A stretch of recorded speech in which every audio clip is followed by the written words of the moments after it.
Welcome to Sissygram Spicy Story channel.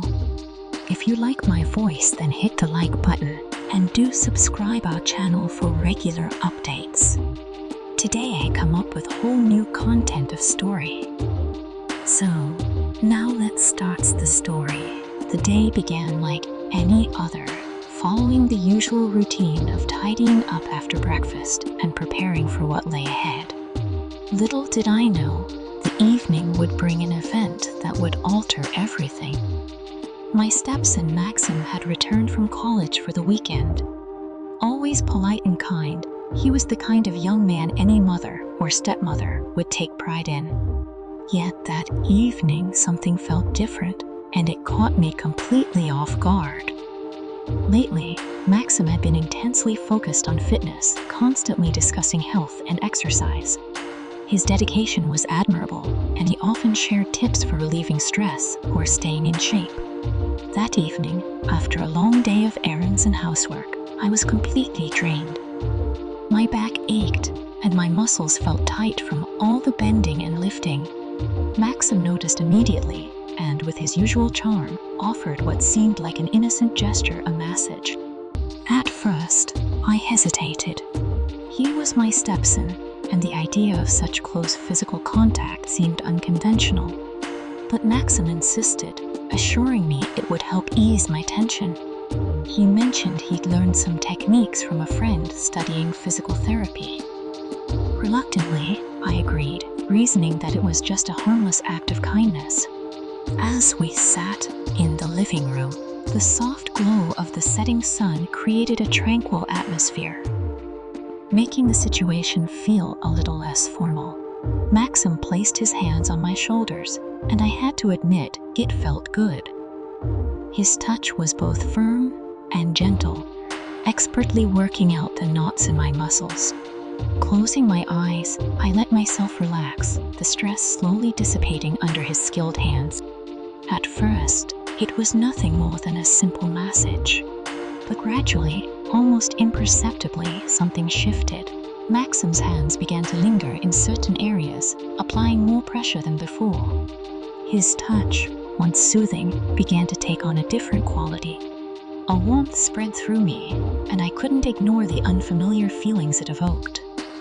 My heart began to race, a confusing mix of emotions building within me. I opened my eyes, attempting to redirect my thoughts. But it was impossible to ignore what was happening. Maxim's hands moved lower, and I could feel his breath against the back of my neck. My pulse quickened as I found myself trapped between two conflicting urges to stop him and maintain boundaries, or to give in to the part of me that didn't want this moment to end. His hands slid even further down, and I caught my breath. This was wrong. I knew it. He was my stepson, and we were crossing a line that should never be crossed. Yet in that moment, reason felt distant, overshadowed by the intensity of the connection I was feeling. Just when I thought I might summon the strength to put an end to it, Maxim leaned in and whispered something low and intense into my ear. His words sent shivers down my spine, blurring the line between right and wrong even further. Before I could fully process what was happening, I found myself leaning into his touch, craving the closeness and heat of the moment. In no time, we were entangled on the couch, the world around us fading away. It was just the two of us, caught in a dangerous, forbidden moment. My mind screamed at me to stop, to think about the repercussions and the lives this would affect. But my body betrayed me, consumed by emotions and sensations I hadn't felt in years. What Maxim and I shared that night went far beyond the physical. It shook me to my very core. By the time it was over, the weight of what we had done came crashing down on me. I pulled away, the enormity of the situation settling heavily on my chest. Maxim met my gaze, his expression a mix of satisfaction and something darker, more complicated. We sat in silence, neither of us knowing what to say. The guilt was overwhelming. How could I let this happen? How could I betray my husband, Maxim's father, in such a devastating way? And yet, I couldn't deny the feelings coursing through me, how alive I felt in those fleeting moments. It was a dangerous game, one that could destroy everything if exposed. But a part of me couldn't let go of the desire to feel that way again. In the days that followed, the atmosphere between Maxim and me grew strained.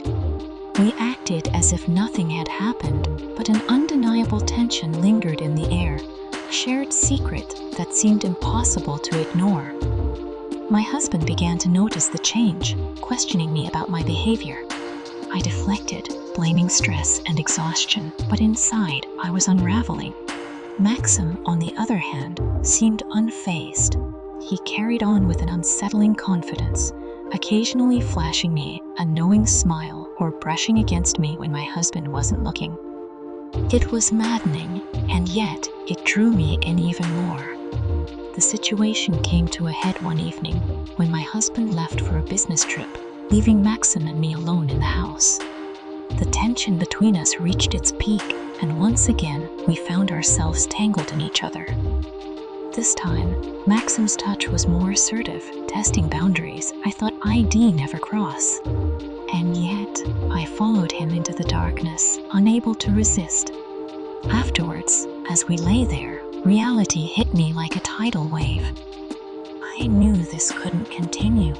It was tearing apart everything I had built, but the thought of ending it, of never feeling that spark again, was unbearable. I was trapped in a web of guilt and longing, unable to find a way out. Eventually, the truth came to light. My husband discovered what had happened, and not sure how, but he did. Perhaps it was the way Maxim and I looked at each other, or some other subtle clue we had overlooked. When he confronted me, there was no denying it. The fallout was devastating. My marriage ended, my relationship with Maxim was irrevocably broken, and I was left to pick up the shattered pieces of my life. Even now, I carry the weight of those choices, the guilt mingling with the memory of the connection we shared. It's a part of me, a constant reminder of the lines we should never cross and the irreversible consequences of doing so. This is where the story wraps up. Share your thoughts in the comments below. For more stories like this, be sure to subscribe to my channel. I'll talk to you soon. See you next time.